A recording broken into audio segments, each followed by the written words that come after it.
Mananagot tayo kay Mama! Jepoy, sorry. Nasunog yung bahay nyo nang dahil sa akin. Huwag kang mag-alala. Naiintindihan ko naman kung bakit mo ginawa yan eh. Ang importante, ligtas tayong tatlo. Hindi tayo napahamak sa zombie na yon. Salamat pa rin sa'yo, Pat. Ako nang bahala dito. Dr. Quack-Quack!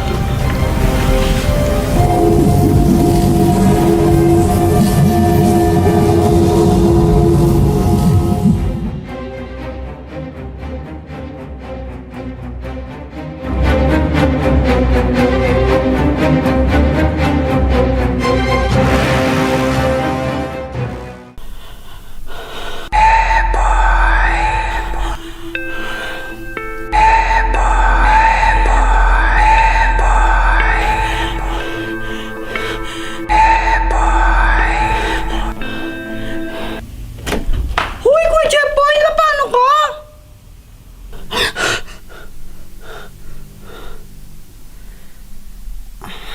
Wala.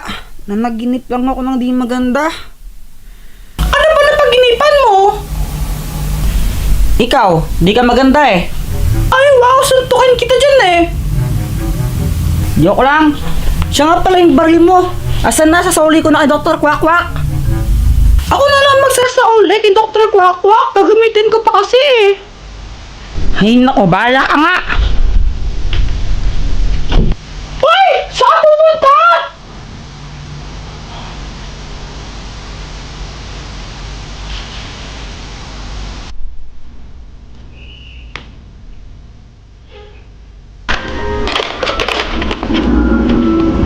Kuya Jepoy, ano ba nakaharap ka sa pinapanood ko? Ha? Hotdog? Whatever! Pat! Uy, Jepoy! Tulungan mo naman ako. Pupunta lang ako kay Dr. Quack-Quack. Sasauli ko lang tong mga barel. Sige! Grabe nangyari kagabi, no, Pat? Buti na lang dumating si Dr. Quack-Quack nung nasunog yung bahay para tulungan tayo. Oo nga. Dito na pala tayo.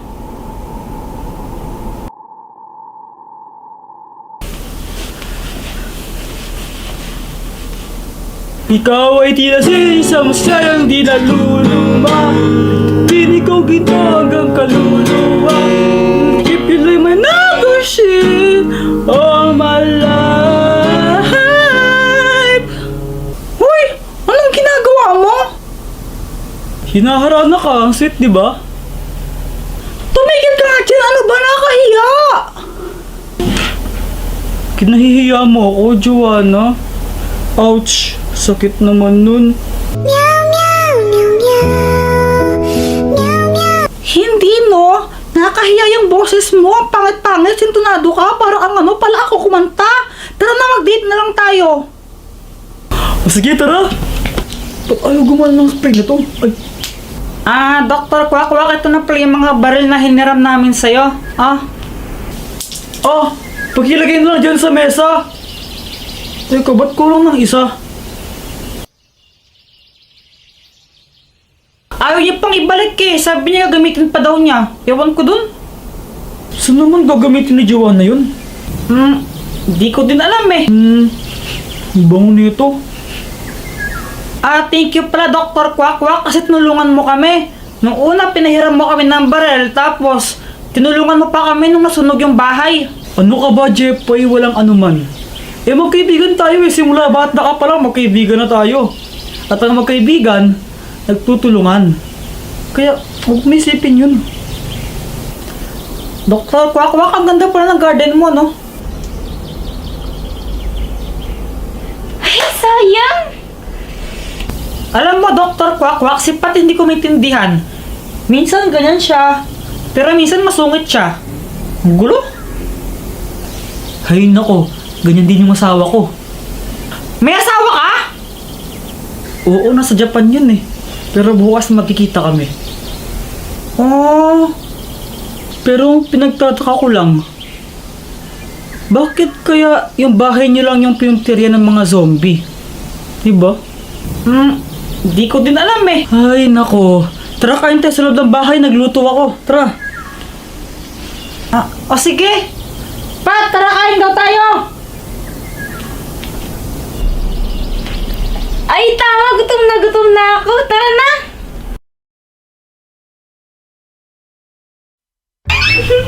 Grabe, ang cute naman ang binigay na stop toy sa akin ni Boyet.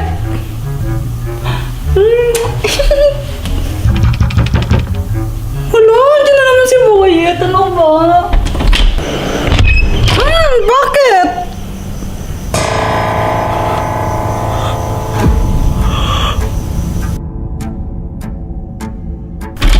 Hi, guys! Saan ka galing, Joanna?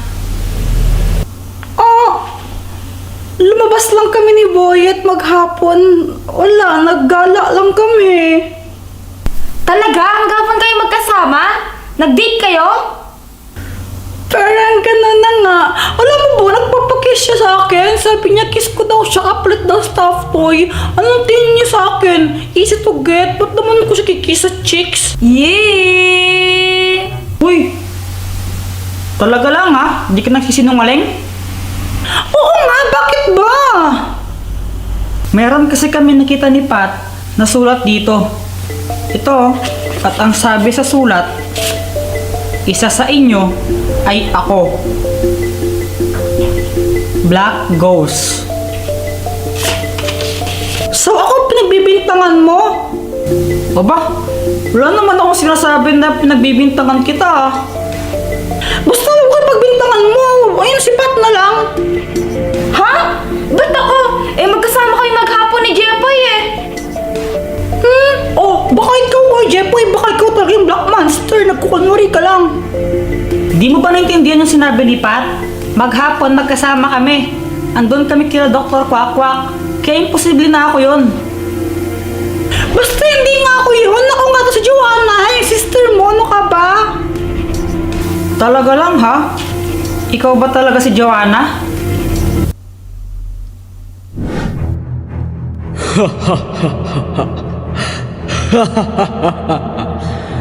Ako, si Black Ghost. Siguro hindi mo ako kilala, pero ako din ang nagpadala ng mga zombies dito nung isang araw. Ngayon, Jepoy, gusto ko malaman mo na ako ang kapatid ni Medula, ang pinadala mo doon sa buwan.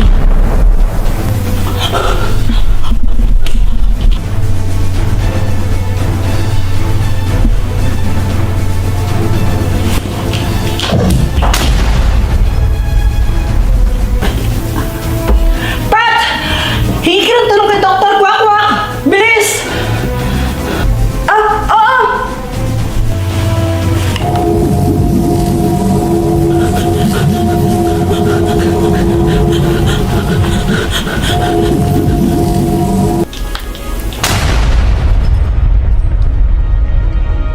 Jepoy!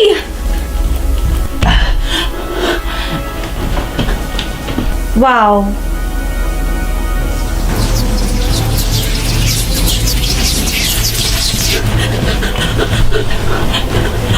Checkmate. Sorry, Jepoy, pero hanggang dito ka na lang. Tapusan ko na ano gagawin ko. Jepoy, ito ang Magic Watch. Kaya na itong pahintuin, ibalik sa nakaraan, pabagalin at pabilisin ang buhay ng kahit sino. Kahit mga bagay apektado nito, kahit mga zombie at monsters pa, maapektuhan nitong watch na to. Isa ito sa pinakamakapangyarihang sandata dito sa Earth. Gusto kong hawakan mo muna dahil alam kong nasa panganib ang buhay ninyo. Pero ipangako mo, nagagamitin mo lamang ito kung kinakailangan talaga. Maliwanag?